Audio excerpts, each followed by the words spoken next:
For more, I'm joined by CBS Sports NFL analyst Ryan Wilson and John Breach. And John, some expected the Browns to kind of cut ties with Watson considering the severity of the injury and the lack of success with him under center in Cleveland. But what's your reaction to the Browns keeping him on the roster with this restructure? Yeah, this is absolutely interesting because this is the opposite of what anyone thought they were going to do. If you've watched Deshaun Watson play it off for the past 3 seasons, I don't know how anyone could think it would be smart to restructure his contract in a way that he has now locked the organization for 2 more years just because of the way the salary cap hits are going to be structured. So to me, this is the Cleveland Browns waving the white flag and saying, we give up. We're stuck with him. We get it. We can't take a $72.6 million cap hit in 2025 and 2026. So we're going to add these 2 voidable years so we can stretch everything out. And now this is going to just create drama and really injure. Joe Flacco put up huge numbers. Jameis Winston put up huge numbers. So Deshaun Watson has had a chance. He just hasn't been successful yet. So the fact that they have tied themselves to him for 2 more years just really raises some eyebrows and something I was not expecting to see 2 days after Christmas. Right. And you mentioned tied him to the organization for years to come. Ryan, when you look at the ripple effect into the way Cleveland approaches the draft, as Breach mentioned, how does that affect it? It shouldn't. John's a Bengals fan. I'm a Steelers fan, and this is all you need to know. We're both excited about the possibility of Deshaun Watson coming back to Cleveland because he doesn't help that team win football games. In terms of the draft, as we sit here, they pick 5th overall. They only have a 2% chance of getting the 1st overall pick because of a team called the Giants. But if they get inside the top 2, they have to take a quarterback. And there's no ifs, ands, and buts about it because, as Breach noted, Joe Flacco literally got off his couch last year and helped his team to the playoffs once Deshaun Watson got hurt. This year, we saw Jameis Winston and DTR have some success, at least more success than what Deshaun Watson had when he was healthy. So you see the graphic here. If they can find a way to get up a couple spots, I don't know if you want to trade up a couple spots because one of the reasons they did the restructure was to create a little bit more money to make this team at least competitive going forward. We heard Myles, Garrett, and Joel Petonio say they had some concerns about the competitiveness of this team prior to this restructure. And Maddie and Breach, I sort of liken it to this. It's when you know you need to get divorced, but you got to stay together because your kid is about to go to college and you don't want to have to be paying money everywhere. So you're going to suck it up for a couple years, try to figure it out. But to Breach's point, if anyone outplays Deshaun Watson, he will be a highly paid backup, and perhaps he and Kirk Cousins can start a club because Kirk Cousins might be in that club too next year if Michael Penix Jr. continues to play well. Absolutely. And some other quarterback news in the NFL, the Eagles, they've ruled out Jalen Hurts for Sunday. You got to think Philly would like to win this game to shore up the division before Week 18 with the much feared Giants on their docket. But if you are the Eagles, how much do you want to put on Pickett's plate with the division on the line, or do you want to let Saquon Barkley loose to chase the record?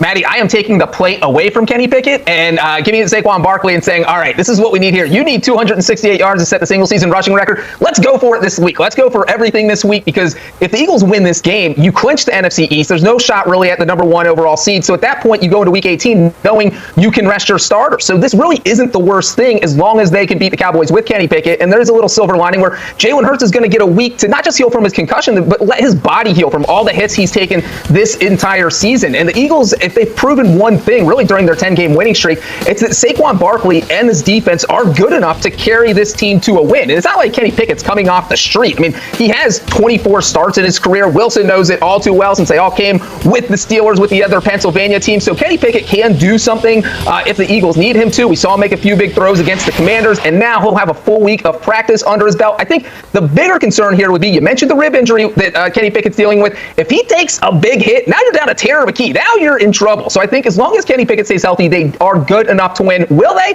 I'm not sure I would bet on it, but it will be interesting to see what the Eagles offense looks like on Sunday. Maddie, to quote Breach, Kenny Pickett can do some things if you need him to. That's a ringing endorsement for a starting quarterback. As I mentioned, as the aforementioned Steelers fan, Kenny Pickett brought with him a lot of frustration. But I will say this: he goes from not having a coordinator essentially, and don't ask Kenny Pickett to do too much because otherwise you could be setting yourself up for some huge interceptions or fumbles or what have you. So I think the game plan is a pretty conservative one. Let your defense do the heavy lifting, force Cooper Rush to make plays, and who knows? The Cowboys, even though they played well recently, they may have checked out with 2 weeks left to go. And as I mentioned, no CeeDee Lamb. So you play this game, and to your larger point, Madeline, you get ready for that Week 18 Super Bowl game against the New York Giants. Yeah, absolutely. And I think Eagles fans are hoping Kenny Pickett, yes, he can, right? You know, you got to get the division shored up. Ryan Wilson, John Breach, thanks so much for the insight as always. Howdy, Cowboys Nation. Welcome to Dallas Cowboys Today, your number 1 source for all things America's team. If you're a diehard football fan and love our Dallas Cowboys, you're in the right place. So don't forget to smash that like button and subscribe to stay updated with all the latest Cowboys news. Let's get started. Movie camera, hey, Cowboys fans. Get ready for some breaking news that could shake up the Cowboys defense and turn our team into a true powerhouse for 2025. After an inconsistent start to the season and significant struggles on defense, Jerry Jones might be considering a bold move that could push Dallas back to the top of the NFL. But what's the big play? Stick around because in 50 seconds, I'll tell you everything. 3 o'clock, the current Cowboys scenario. With a 3-3 record, our defense has been one of the most vulnerable in the league, ranking 31st in points allowed per game. Micah Parsons, our defensive superstar, has been dealing with injuries and isn't performing at his usual elite level. Meanwhile, veterans like DeMarcus Lawrence and Eric Kendricks are showing signs of wear. It's clear that reinforcing the defense is an absolute priority for the front office. Fire the big reveal. According to sources close to the franchise, the Cowboys are exploring a trade for none other than Myles Garrett from the Cleveland Browns. Garrett is one of the best defensive players in the NFL, boasting 5 Pro Bowl selections, 3 first-team All-Pro honors, and the 2023 Defensive Player of the Year award. He'd be the perfect partner for Parsons, forming one of the most lethal duos in the league. The proposal reportedly involves multiple first and third round picks in the 2025 and 2026 drafts, but the opportunity to bring Garrett to Dallas might be worth the investment. Lightbulb, what does this mean for the Cowboys? Adding Garrett wouldn't just take the pressure off Parsons, but would also elevate the Cowboys' defense to an elite level. This move could transform the team, especially with the playoffs still within reach. However, giving up such valuable draft capital for one player, even someone as talented as Garrett, is a high-stakes gamble that raises plenty of questions. Is it worth sacrificing part of the future for an immediate impact? Flex Biceps, now we want to hear from you. Do you think Myles Garrett is the missing piece to fix the Cowboys' defensive problems? Is he worth the price, or should the team focus on future draft picks instead? Megaphone, join the conversation. Drop your thoughts in the comments, share this video with other fans, and don't forget to subscribe to the channel. Hit that notification bell to stay updated on all the latest Cowboys news and analysis. American football, go Cowboys! See you in the next video. Hey there, my friend. This week, the Cowboys face off against the Eagles in what's shaping up to be a critical game for both teams. And right off the bat, there's big news. Jalen Hurts, the Eagles' star quarterback, has been ruled out. That means Kenny Pickett is stepping in to lead Philly's offense. Now, I know what you're thinking. How does this change the game for us? Well, Pickett has been getting plenty of practice reps, and reports say he's building solid chemistry with his teammates. But let's be real, he's not Jalen Hurts. Hurts is a dual-threat quarterback who can wreck defenses with his legs. Pickett, he's got mobility, sure, but he's not breaking down defenses the same way. This raises a big question. How will our defense adjust? Micah Parsons and the rest of the crew will have to find ways to pressure Pickett and disrupt his timing. What do you think? Should we focus more on blitzing or containing him in the pocket? Let me know in the comments below. Your opinion matters. And speaking of quarterbacks, how about a quick poll?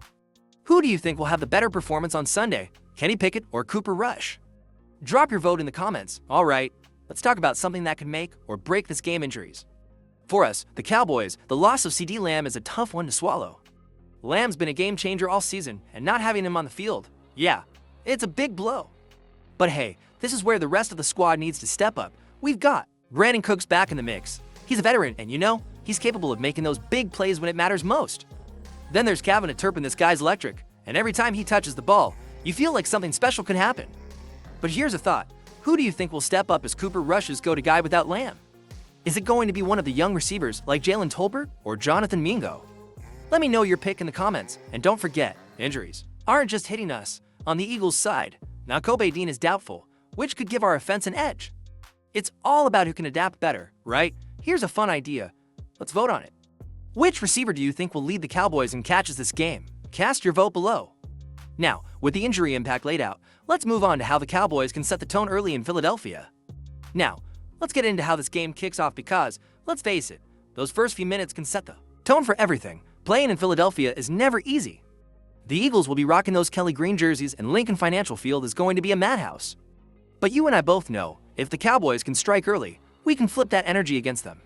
Here's the deal. We've got to come out swinging. Whether it's Cooper Rush connecting on a big play or the defense forcing a quick 3-and-out, the first few drives are critical. If we can take an early lead, we quiet that crowd and make the Eagles chase us all game long. But if Philly gets momentum early, it's going to be an uphill battle. So, let me ask you, what's the key for the Cowboys to dominate early? Is it a strong running game, an aggressive defense, or maybe a trick play to catch the Eagles off guard? Share your thoughts in the comments because I'm curious to hear what you think. And here's a poll for you. Who scores first, our Cowboys or the Eagles? Vote down below and let's see what the consensus is. All right, now that we've talked about setting the tone, let's switch gears and focus on a game-changing aspect: special teams. Let's talk about an area that could decide the game's special teams. You already know Kevin Turpin is a game breaker. This guy is the NFL's leader in kickoff return average, and he's not just fast, he's explosive. Remember the first game against Philly? Turpin had returns of 47 and 36 yards. Yeah, the Eagles haven't forgotten either. But here's the thing, it's not just about Turpin in the return game. Dallas has been using him more on offense with jet sweeps, short passes, and creative plays to get the ball in his hands. The Eagles' special teams are going to be on high alert, but can they stop him? That's the million-dollar question. What do you think? Can Turpin break this game wide open with another massive play? Let me know in the comments, and if you're feeling bold, drop your prediction for how many yards Turpin racks up this Sunday. Also, here's a vote for you. What's more likely, a Turpin return touchdown or a big catch from Brandon Cooks? Cast your vote below, and let's see where everyone stands.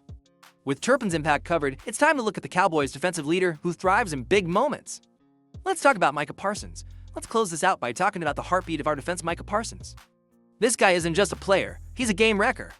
Every time he steps on the field, you know something special can happen, and trust me, Mike is fired up for this one. He's had plenty to say about the Eagles and Mans recently, and he's not shy about backing it up. Here's the matchup to watch, Parsons against Lane Johnson, one of the best tackles in the league. It's going to be a heavyweight fight all game long. But even if the Eagles try to double team him, you know Micah finds a way. Whether it's sacking the quarterback or disrupting the run game, he's always in the middle of the action. So, let me ask you, how many sacks do you think Parsons gets in this game? 1, 2, maybe more? Drop your prediction in the comments because I know you've got some bold takes. And since we're talking defense, here's a quick poll. Which unit makes the bigger impact, our defensive line or the secondary? Cast your vote and let's see what the true fans think. Alright, my friend, we've covered it all: quarterbacks, injuries, setting the tone, special teams, and our defense. Now it's time to sit back, gear up, and get ready for Sunday. Let's show Philly what Cowboys Nation is all about.